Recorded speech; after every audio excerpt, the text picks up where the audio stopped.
What's up everybody? With Blizzcon 2019 almost upon us, we now have more information than ever regarding what to expect when it comes to the highly anticipated Overwatch 2. Through various leaks, Blizzard activity, and business trends, we can finally piece together a much more accurate image of what this brand new game will be and what it'll mean for both the existing community and Overwatch franchise as a whole. This is Master Ian Gamer, and let's get into it. To start, I want to briefly recount the leaks we've had regarding Overwatch 2. While there have been analyst speculations and whispers regarding an Overwatch sequel for well over a year at this point, the first concrete leak we got for Overwatch 2 came from Kotaku news editor Jason Schreyer back in June of 2019. The key details from his report when it came to Overwatch 2 were that the game was currently one of Blizzard's top priorities, it'd most likely be one of their marquee announcements at BlizzCon 2019, and that it would have a heavy PvE element which was likened to games such as Left 4 Dead. On top of that, Jason Schreyer emphasized in both the article as well as later on his Twitter that he was unsure if Overwatch 2 was going to be the official title for it, but that it was what everyone referred to it as internally. This is actually a very important detail to take note of, and I'll be coming back to elaborate on it more a little later. The last key statement I want to focus on from Jason Schreier's article wasn't stated in specific reference to Overwatch 2, but still appears to be tied very closely to the announcements we'll end up seeing at BlizzCon 2019. And that's Blizzard's shared game engine, which has long been known to be in the works. This is something that was first really focused on back during BlizzCon 2018, when Blizzard began listing job openings for positions revolving around the production and management of a shared game engine. While the specific listing mentioned in this original forum post is no longer on the Blizzard job openings website, there are still many listings related to unknown projects, with the mention of a shared game engine being the position's main focus. Once again, this game engine topic is something I'll be coming back to a little later in this video after I've covered the rest of the known leaks and rumors. Aside from Jason Schreier's article, the other main source of leaked information we have so far for Overwatch 2 has come from Overwatch streamer Metro on Twitter. He has supposedly revealed a number of details outlining what the presentation at BlizzCon 2019 will entail, and what kinds of new features will be present in Overwatch 2. I won't read through every single one of them here, as I think most people have already seen them by now, but I do want to address their validity real quickly before moving on to the big picture for Overwatch 2. Given the inherently suspicious nature of leaks in general, in addition to the outwardly pessimistic reality presented in some of the details Metro shared, many members of the community have called these leaks out as possibly being fake. The strongest evidence in Metro's defense to support their validity comes from the fact that these leaks are apparently from the same source who leaked details about Ashe to him back before her reveal at BlizzCon 2018. While the details he shared about her weren't 100% accurate, what with the misspelling of her name and misleading description of Bob, they were close enough to prove that his source at the time must have had some form of insider knowledge about the new hero. And with Metro now claiming that his leaked info for BlizzCon 2019 comes from the same source as the Ashe leaks in 2018, it verifies that he does have some legitimate credibility. However, this still doesn't outright prove that his 2019 leaks are accurate. We know nothing of whose Metro source is, other than that they evidently have some kind of ties to one or more people inside Blizzard. For all we know, this tie might not even be a straightforward one. Metro's leaker could be receiving intel from multiple other sources,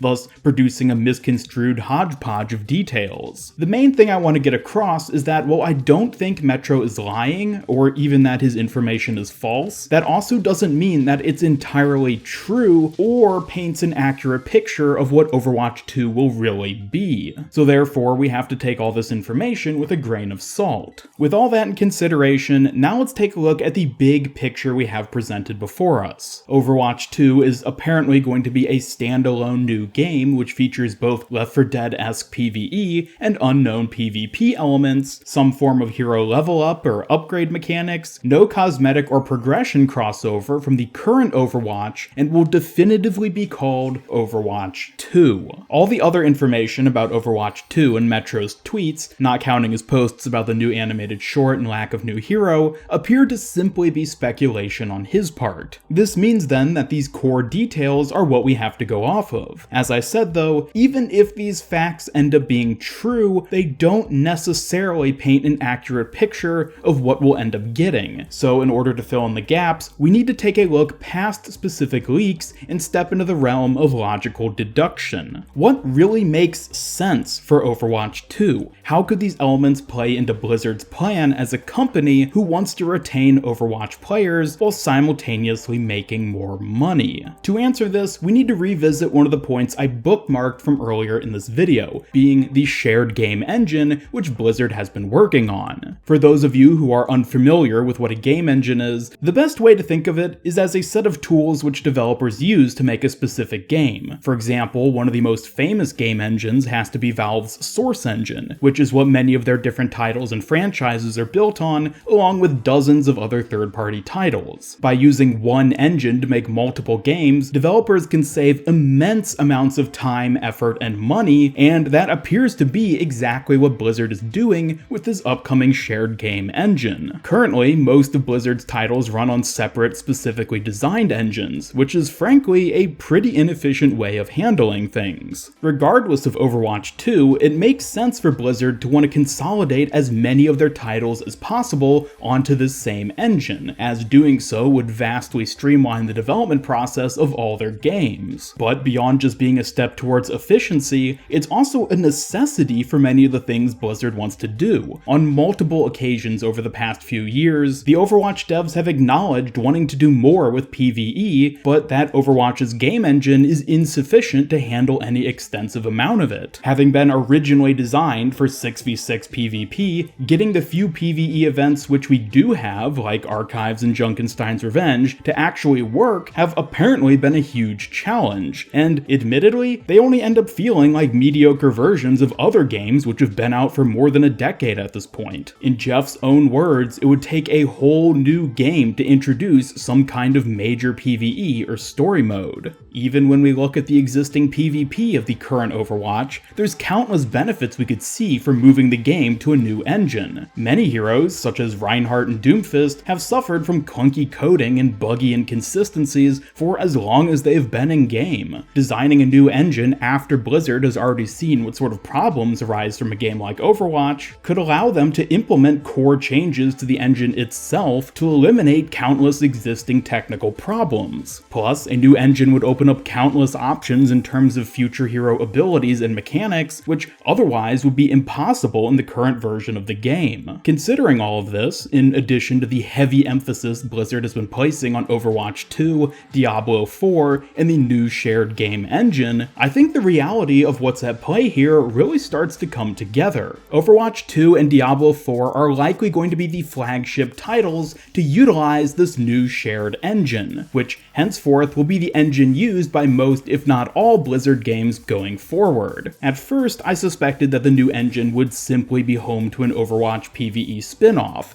but with Overwatch 2 evidently being the official title of this new game, it seems more likely now that this will be a total overhaul where the entirety of Overwatch gets moved onto the new game engine. This actually makes a lot of sense from a design standpoint, as it allows the developers to have everything for Overwatch, both PvE and PvP, together on one engine, thus making updating and balancing them both exponentially more efficient. Think of the way Fortnite's Battle Royale and Save the World modes work. Both run on the same engine and launch from within the same game, but are entirely different gaming experiences. This appears to be the exact same direction Blizzard plans to take the Overwatch franchise with the release of Overwatch 2. However, if this is in fact the path Blizzard ends up taking, then what becomes of the original Overwatch? According to Metro, cosmetics and progression won't carry over from Overwatch 1. So does this mean that Blizzard is just abandoning the OG player base? Thankfully, this is almost certainly not the case. When you look at everything Blizzard has done with the game over the past year, it simply doesn't add up. Overwatch just released on Nintendo Switch not even a month ago. Porting major games like Overwatch onto new platforms like the Switch is neither simple nor cheap, and for Blizzard to do so only to announce a standalone Overwatch sequel a matter of weeks later would be an enormous waste of their own time and money. Even if Overwatch 2 doesn't end up releasing for another year, simply knowing that it's coming will tank sales of Overwatch on Switch well before they've had a chance to make nearly as much money as they otherwise could have. In fact, that same thing would apply to players on all platforms. If we know that 6 months from now we'll be starting fresh at square one with Overwatch 2, nobody's going to buy loot boxes or bother trying to get cosmetics between now and then. They'll just be gone as soon as you move on to the new version. On top of that, role queue was implemented only a few months ago, and the replay system a few months before that, and the workshop shortly before that. Implementing 3 brand new major features like these to Overwatch, only to announce the imminent abandonment of the entire title a few months later, is, once again, a huge waste of Blizzard's own time and money. The idea that everything will start anew with Overwatch 2 and Overwatch 1 will become an abandoned, obsolete game simply doesn't make sense from a business or development standpoint. And when you tack on the fact that the player base as a whole would be outraged by the need to buy another game and start their cosmetics collection all over again, this would easily end up being one of the greatest blunders in Blizzard history, even considering their track record over the past 12 months. But as I said, that almost certainly isn't the path Blizzard will take. The more likely path is that Overwatch 2 will only technically be a new game, in that it runs on a new engine and has additional PvE game modes. For those of us who already own and play Overwatch regularly, transitioning to Overwatch 2 will feel more like the game getting a massive update rather than switching over to a brand new game entirely. The fact that Blizzard is seemingly hellbent on calling this new game Overwatch 2 specifically is more than likely a marketing move above all else. By announcing the release of Overwatch 2 and presenting it as a sequel to the current Overwatch, Blizzard will be far more likely to catch the attention of the casual crowd, who either never bought Overwatch in the first place, or who bought the game and have since moved on to other things. The more honest title, perhaps, would be calling it Overwatch 2.0, but marketing it as just an update would only really appeal to the people who are already still playing it. Blizzard is definitely gunning to bring in anyone they can with this new product, so it makes sense for them to herald it as something brand new over just another update. By and large, I don't even expect Blizzard to make any sweeping changes to how existing heroes or game modes on the PvP side of things work, at least not right away. The hero level up mechanics, which Metro mentioned, will almost certainly be exclusive to the PvE side of the game, likely in a very similar format to what we see in TF2's man vs. machine PvE mode. With things like Overwatch League being destined to continue for the foreseeable future, Blizzard will want to make the transition from Overwatch 1 to Overwatch 2 as smooth as possible for the current player base. Their goal, after all, is to get everyone they can onto Overwatch 2 in the new engine, and the simplest, most consumer-friendly way of doing this would be to just make the update to Overwatch 2 free and automatic for everyone who already owns the game. Plus, when you factor in that doing so means they wouldn't need to bother providing support for players still playing on the old servers, it may very well even be the more lucrative option on their end too. This would also justify Blizzard releasing the game on Switch and recently adding major features like role queue. Just like Fortnite and its transition to a new world with Chapter 2, all the features and players of OG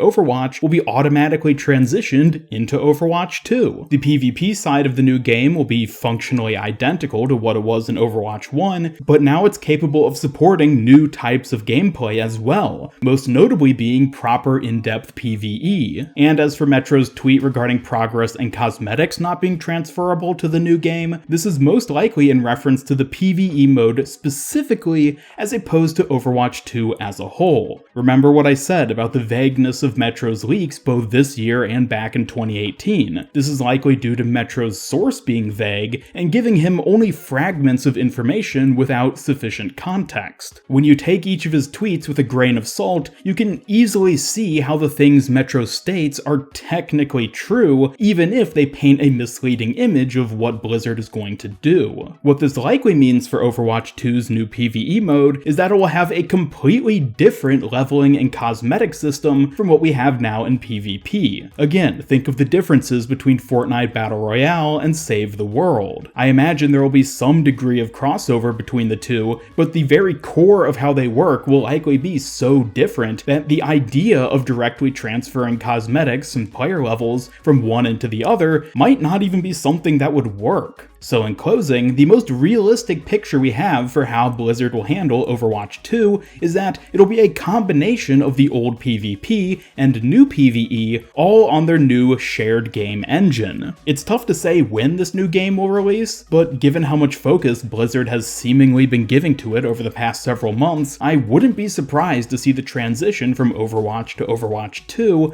happening sooner rather than later. It's also safe to say that Overwatch 2 will overall be a good thing for us as the players. Outside of possibly needing to pay to get access to the new PvE mode, the transition to Overwatch 2 shouldn't cost us anything or take away anything we already have. Doing so would be flat out contradictory with what the devs themselves have consistently stated in the past, including their revealed plans for future heroes and other content they have in the works. We of course still don't know a lot of details about how exactly everything will play out, but considering the leaks and Blizzard's activity from a business perspective, this is the most realistic path for them to take with Overwatch 2 at BlizzCon 2019. So with that, thank you all for watching, and be sure to leave your own thoughts on Overwatch 2 and BlizzCon 2019 down in the comments. I'll be putting out a separate video in the days following where I delve into what exactly we can expect from the new PvE side of Overwatch 2, so make sure to stay tuned to my channel for that. As always, be sure to leave a like if you enjoyed this video, and share it with a friend if you really liked it. Subscribe, follow me on Twitter, and hit up the bell to never miss any of my future Overwatch content. This is Master Ian Gamer signing off, and until next time, have a great day.